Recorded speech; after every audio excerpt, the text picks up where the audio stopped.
Hey, trumpet player. If you picked up your trumpet again and thought, why do I sound like this? Like something's wrong with your sound. Like it might be thin, or it might be unstable, or it might be tight. If it's anything undesirable, I'm going to address that today in this video. It's time for us to finally pay attention to our trumpet sound and stop making it an afterthought. Sound is at the foundation of everything we do on the horn. And if we have a good trumpet sound, if we pay attention to it, if we put in time and thought into getting the best trumpet sound we can, everything can be so much easier for us on the trumpet. So in this video, let's get to work. If we're just meeting, my name is Chris Davis. I am the founder of this YouTube channel that I call Trumpet Lessons HQ. And to date, I've helped well over 10,000 musicians become better trumpet players through teaching fundamental trumpet concepts. If you learned something today during this video, right then in that moment, please click the like button. And before you leave, hit the subscribe button too, so that you can get more trumpet education. Now, if you want to have a good sound, there are a couple of things that you need to have in order. One of them is that you need to have a good breath for trumpet playing. So we're talking about intake and then, of course, blowing out. You want to have that in balance. If that's not in order, you're going to have a difficult time doing anything on the trumpet, let alone play with a good sound. Secondly, you want to have good form for trumpet playing. So what I mean when I say form, simply how you hold your body from head to toe is form. So that could be many things, and it is. But for starters, let's just deal with the embouchure. You want to have a good, solid, fundamental embouchure, flat chin and firm corners in place. You don't really want to play with the pucker. I know some people do, and they're able to get good sounds that way, but that's not ideal, okay? So in a minute, I'll talk to you about how you can develop these two things, your form and your breath. But I want to begin by talking about the third thing, which is your concept of sound. I simply call it sound concept. And in short, sound concept is simply your idea of sound. How do you imagine your sound on the trumpet to be? Now, maybe you don't sound like you want to sound like today. That's fine. But you should have an idea of what you want to sound like in the future. And where do you get that idea from? It's a combination of things and simply begins with listening to recordings of great trumpet players. Now that I've given you this simple definition of sound concept, I want to share a couple of personal stories, abbreviated, because I believe that they'll help you. The first is this. As I was growing up in the band environment in high school, elementary school, high school, even college, I was fortunate enough to be surrounded by people who actually cared about their sound, and that rubbed off on me. So why do I tell you this? Well, there were also those in the environment who were really obsessed with high notes and playing high notes. Now, I tried to play the high notes. I wasn't good at it, and now I know it's because I basically didn't know what I was doing. I had bad form for playing high notes, and that's the real reason why. But because I couldn't play high notes, I really gravitated toward developing my sound. That was low-hanging fruit. That felt like it was easier to grasp, and so I did. And so what happened was I developed a good sound on one note, got pretty obsessed with it because it felt good, and then I would expand to another note, and then yet another note, until eventually I had covered a good part of the range of the trumpet, my range of the trumpet, okay? And that's what I'm actually suggesting that you do over time. Really lock in on the note, get a good sound on that one note. You're going to learn some things through playing. Some things your awareness is going to open up by putting these things into practice. And then you simply apply those concepts to the next note. And then you're going to discover that each note has its own challenge. And that's what makes all of this fun, the discovery, of how to play a good sound on every note. Now, something special happened in my development. I played on cruise ships for a time. And so I had to pack light as I was going on this cruise ship. So I took 2 CDs with me, but I really only listened to one. And I'm telling you this because it's important to sound concept. I listened to Live at the House of Tribes by Wynton Marsalis every day, exclusively for 6 months. And that's all I had to listen to. That's all I brought with me. Okay. And so that sound was in my ear, but I was going for it. I wanted to reproduce that on my horn. And the only way I knew how to do it was to listen and then play on my horn. Now, from a physical standpoint, I don't really know what I was doing to physically make that happen.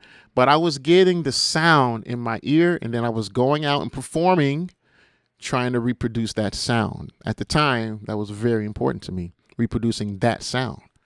Now, eventually, I got it. It took me probably the entire 6 months, but I got close to it, as close as one can get to sounding like someone else. Now, when you're developing your sound concept, it does take a certain level of obsession.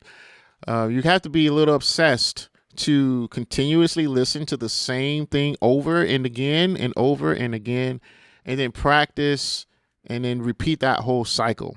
But let me tell you, it's actually worth it. And I want you to approach this with patience and hope, because you'll reach it if you want to reach it. Matter of fact, I had a really cool conversation with Chris Bodie about this. I'll link it in the description. I talked to him for my Behind the Note podcast. I since don't post that anymore, but the episodes are still live and you should check that out. So I just shared my cruise ship story with you, but that's only part of the story. Here's the other part of the story. I was on a cruise ship, so I didn't really have anything else to do except play my horn. Just in case you don't know, when you're in a cruise ship as a musician, your job is at night. So I would start work at 5 p.m. at the earliest, maybe 7 p.m. at the latest. And I would play for anywhere from 2 to 4 hours for my job that I was hired for. And after my job was over as a show band musician, I would go to another floor and play with the jazz trio and really get to practice my sound concept with the jazz trio. And in the morning, I would practice my horn for, I forgot, it was 3 or 4 hours before noontime. Then I would take a break and enjoy the ports and then come back and work, playing my horn for the audience. So the fundamental practice that I was doing every morning is a huge part in being able to achieve your sound concept. See, you have an idea in your mind, but then you have to physically be able to produce the sound, right? So what I've learned is that we basically just need strength to hold our form while playing the horn. If you don't know what to practice, therefore you've been playing random material here and there when you can, I created a routine for you to eliminate the guesswork. You can get your trumpet practice routine right now. The link is in the description below. Go ahead and get yours. All right, let's get back to the lesson. And so that's the lesson. I just shared the entire lesson with you through story. So if you need it just laid out in black and white, how do you improve your tone? Well, it begins by listening with intention to match a sound. This is not passive listening.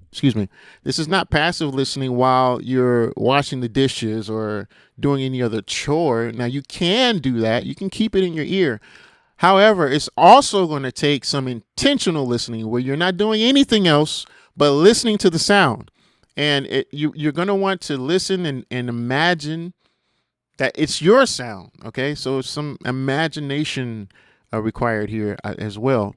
And then the next part, or another part in no particular order, you got to keep a regular practice routine of the fundamental trumpet practice routine, just so that you have good form, not only in the embouchure, but the tongue, your wind, everything. All of it is connected. So you want to keep it all in good shape so that you can perform. All right. And then to take things a step further, this is actually important. You want to learn a song by the artist or artists, plural, that you want to model your sound concept after. And then after you learn a song by them, learn another song by them. And after you learn that second song, learn a third one. Like I told you, you got to be obsessed a little bit. All right. So after I went through all of this, years later, I found something in a book about Vincent Chikowitz, and it's about sound concept. Matter of fact, I was calling it sound concept before I knew that others were calling it sound concept. Anyway, I think that's really cool. So here's a quote from the book. By sound concept, we are simply meaning the sound that one hears in their mind as they perform. This automatic guidance system informs the player's physical mechanisms and provides the stimulus necessary to produce a sound on a brass instrument. I want to pause right there because in my story, I was telling you that I would listen to the Winton album and then I would go play in public. And there was something going on in the middle there that I wasn't sure. Well, this author is saying, he calls it the automatic guidance system. And that tells the body how to move and what to do. Now, again, you have to pair this with regular fundamental practice, or it's not for much. You know, nothing's really going to happen if you're not practicing your fundamentals. Okay, so there's that. All right, continuing on. One's sound concept is developed through repeated listening. We just talked about that. Imitation. Remember, I told you that you have to listen and learn their song. You have to learn their music. So it's repeated listening paired with imitation, and it's implemented by repeated trial and error in practice. So again, you want to pair your fundamental trumpet practice with transcribing. I just call it transcribing. All right. Without the sound and character in our ears, pedagogy does not help much. So in other words, you can watch these videos with me, which thank you for watching them. I'm thankful for your attention and your trust. So you can watch these videos with me or other other teachers. However, it's not going to help you much without listening for yourself. All right. So that's important. Go ahead and do that. Now, I actually just gave you a lot to consider. This is actually your homework for today to begin to discover, if you haven't already, what is your personal sound concept going to be? Who are you going to model it after? Okay, at least in the beginning, who are you going to model it after? That's another thing. Your sound concept can change, and it does change as you live your life, as you grow, as you mature, as you experience love and loss and joy and anger and all the other emotions. Your sound concept changes as you live. It's beautiful. I'll go into a little more detail on how I practice to get my best sound. Depending on when you're singing this, you might be able to see the next videos right now.